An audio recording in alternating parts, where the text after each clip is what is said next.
آج سالانہ 11ویں رات ہے اور غوث پاک کے دیوانے عالمی مدنی مرکز میں کثیر تعداد جمع ہیں۔ ان اولیاء اللہ لا خوف علیہم ولا هم یحزنون، بے شک اللہ کے ولیوں پر کچھ خوف ہوگا اور نہ وہ غمگین ہوں گے۔ اولیاء کرام سے ظاہر ہونے والی کرامات در اصل معجزہ نبی کا مظہر اور اسی کا فیضان ہوتی ہے۔ حضرت عبد الملک زیاد رحمۃ اللہ تعالی بیان کرتے ہیں کہ میں ایک رات غوث پاک رحمۃ اللہ تعالی کے مدرسے میں کھڑا تھا۔ آپ رحمۃ اللہ تعالی اندر سے ایک عصا دست اقدس میں لیے ہوئے تشریف فرما ہوئے۔ میرے دل میں خیال آیا کہ کاش حضور اپنے اس عصا سے کوئی کرامت دکھلائیں۔ ادھر میرے دل میں یہ خیال گزرا اور ادھر شیخ عبد القادر جیلانی نے عصے کو زمین پر گاڑ دیا تو وہ عصا مثل ایک چراغ روشن ہو گیا۔ پھر سیدی پیر و مرشدی نے جو ہے وہ اسے اکھیڑ لیا، وہ عصا جیسا تھا ویسا ہی ہو گیا۔ اس کے بعد شیخ عبد القادر جیلانی رحمۃ اللہ تعالی علیہ نے فرمایا بس اے زیال تم یہی چاہتے تھے۔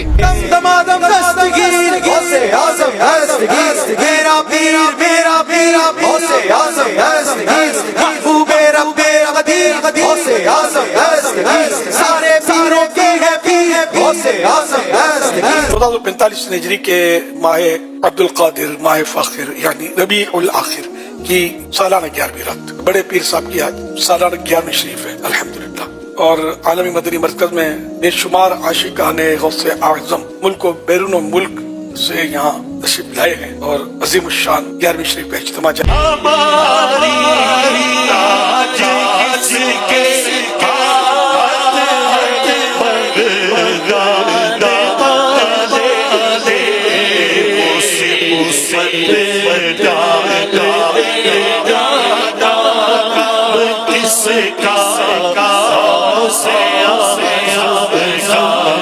ہمارے مرشد پاک غوث پاک شیخ عبد القادر جیلانی کا واسطہ ہمارا ہر گناہ معاف ہو جائے یا اللہ پاک، ہم غوث پاک کے صدقے میں نیک بن جائے یا اللہ پاک، فلسطین کے مظلوم مسلمانوں غیب سے مدد فرما۔ مشکل جب سر پر آئی تیری رحمت آڑے آئے میرے میرا آڑے آئے میں نے تمہیں پکارا، جب میں نے تمہیں پکارا کام آیا تیرا سہارا، چل چل چاسی کا گزارا تیری خیر سے۔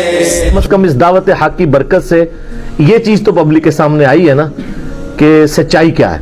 ہمیں اس بات سے کوئی جھگڑا نہیں ہے کہ مولا علی کو اختیار ہے یا نہیں ہے، شیخ عبد القادر جیلانی رحمۃ اللہ علیہ کو اختیار ہے یا نہیں ہے۔ ہمارا جھگڑا یہ ہے کہ اگر ان ہستیوں کو اختیار اللہ نے دیا بھی ہو تب بھی ان کو نہیں پکار سکتے مدد کے لیے۔ مدد کے لیے وہ پکاریں جتنا مرضی، لبیک یا رسول اللہ کہیں، آپ لبیک یا حسین کہیں، محبت کا اظہار کریں، کوئی مسئلہ نہیں ہے، مدد کے لیے نہ پکاریں جو سامنے آپ کے موجود نہیں ہے۔ پھر آپ ایاک نعبد و ایاک نستعین کی وائلیشن کریں گے۔ اس کو مثال سے سمجھیں، بارش کون برساتا ہے؟ اللہ۔ ڈیوٹی کس کی ہے؟ فرشتوں کی۔ لیکن اگر ہم بارش فرشتوں سے مانگیں گے شرک ہو جائے گا۔ سر آپ لاکھ کہتے ہیں ڈیوٹی لگائی ہوئی ہے، کوئی مسلمان کبھی کسی فرشتے سے نہیں بارش مانگتا۔ اور سر اگر آپ اسباب کے اوپر آتے ہیں تو سب سے بڑا مشکل کشا اسباب میں تو سورج ہے۔ سورج ختم ہو جائے تو زمین پہ زندگی ختم ہو جائے۔ دنیا میں موسموں کا بدلنا، پودوں کا اپنی خوراک تیار کرنا، اس خوراک کو جانوروں کا کھانا، پودوں کی اپنی زندگی، ہماری زندگی ساری ڈیپینڈنٹ ہے سورج کے اوپر۔ تو کوئی کہتا ہے المدد یا سورج میری مدد فرما، تو یہ جھگڑا ہی نہیں ہے۔ اگر اختیار ہو تب بھی کیا فرق پڑتا ہے؟ او جی غیر اللہ سے مدد کیا منکر ہے؟ قرآن میں آیا جی وَاسْتَعِينُوا بِالصَّبْرِ وَالصَّلَاةِ، نماز اور صبر کے ذریعے مدد چاہو۔ کس کی؟ اللہ کی۔ یا یہ کہو کہ المدد یا نماز میری مدد فرما، المدد یا صبر میری مدد فرما، نہیں۔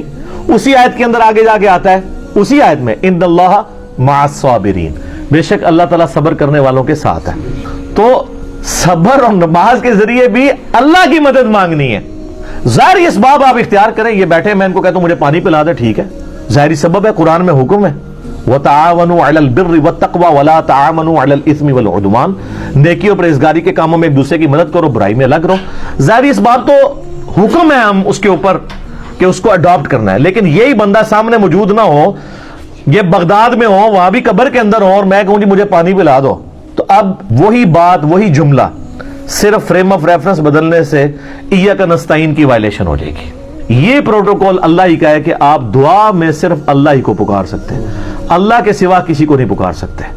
اَمَّن يُجِيبُ الْمُضْطَرَّ إِذَا دَعَاهُ، بھلا بتاؤ تو کون ہے جو اضطراب اور پریشانی میں گھرے ہوئے شخص کی فریاد کو سنتا ہے جب وہ شخص اس کو پکارے۔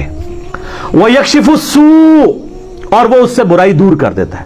وَيَجْعَلُكُمْ خُلَفَاءَ الْأَرْضِ، اور زمین پہ تمہیں اگلوں کا خلیفہ کرتا ہے، یعنی تمہارے ماں باپ مر جاتے ہیں تو تم مر جاؤ گے، تمہاری اولاد۔ اِلَٰهٌ مَّعَ اللَّهِ، کیا اللہ کے ساتھ کوئی اور الہ بھی ہے؟ قَلِيلًا مَّا تَذَكَّرُونَ، بہت ہی کم نصیحت تم پکڑتے ہو۔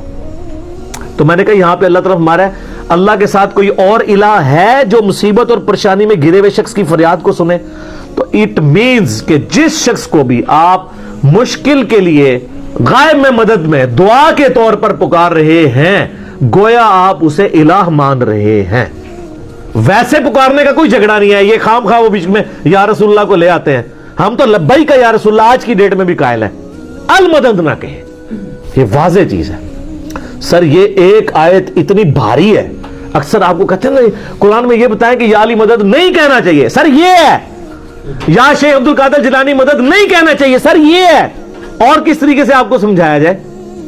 سورہ النمل آیت نمبر 62، اعوذ باللہ من الشیطان الرجیم، ان اللہ لا یغفر ان یشرک بہ ویغفر ما دون ذلک لمن یشاء، بے شک اللہ اس گناہ کو کبھی معاف نہیں کرے گا کہ کوئی شخص قیامت والے دن اللہ کے حضور اس حال میں پیش ہوا کہ اس نے دنیا میں شرک کیا ہوا، اس کے علاوہ جتنے گناہ ہیں وہ معاف کر دے گا جس کے لیے چاہے گا، وہ بھی اوپن لائسنس نہیں ہے، جس کے لیے چاہے گا معاف کرے گا، البتہ ایک امید ہے کہ وہ قابل معافی ہیں۔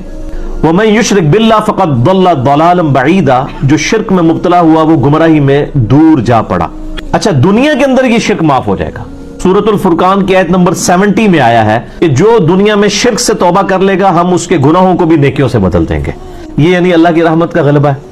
لیکن شرک کے معاملے میں اللہ تعالیٰ بہت، جس کو کہتے ہیں نا یہ شرک is the most sensitive issue in the sight of Allah, Allah کے حضور سب سے زیادہ حساس معاملہ شرک کا ہے۔ دنیا میں توبہ کر لی معافی ہے، جامعہ ترمذی میں حدیث ہے کہ موت کے غرغرے سے پہلے یعنی نزع کا عالم طاری ہونے سے پہلے اگر کوئی توبہ کر لیتا ہے تو اس کی توبہ قبول ہے، لیکن آخرت میں اگر کوئی شخص معافی مانگے گا بھی اور وہ مشرک ہوا تو اللہ تعالیٰ اس کی توبہ قبول نہیں کرے گا۔ لا تبدیل لکلمات اللہ، اللہ کے کلمات نہیں بدلیں گے۔ اگر کوئی شخص یہ کہے نا کہ اللہ تعالیٰ چاہے تو وہ مشرک کو بھی معاف کر سکتا ہے، یہ کلمات کفر ہے، یہ محال ہے، کیونکہ اللہ کے کلمات نہیں نہ بدلتے۔